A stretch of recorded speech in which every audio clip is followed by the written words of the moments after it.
Hi guys, எல்லாருக்கும் வணக்கம். இன்னைக்கு வெள்ளிக்கிழமை நம்ம வீட்டில் என்ன சாப்பாடுன்னு வாங்க பார்க்கலாம்.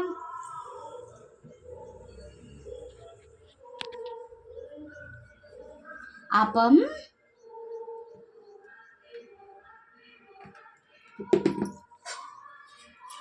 தேங்காய் பால்,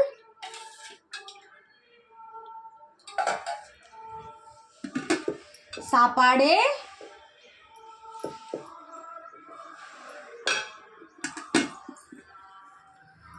கத்திரிக்காய், முருங்கைக்காய், மாங்காய்லாம் போட்டு சாம்பார் வச்சிருக்கேன்.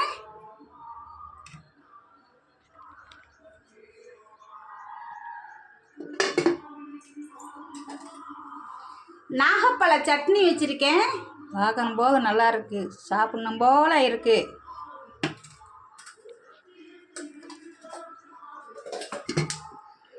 வெண்டைக்காய் பொரியல் செஞ்சிருக்கேன். நல்லா இருக்கு. அப்பளம் பொரிச்சிருக்கேன். எல்லாரும் வாங்க கைஸ், சாப்பிடலாம்.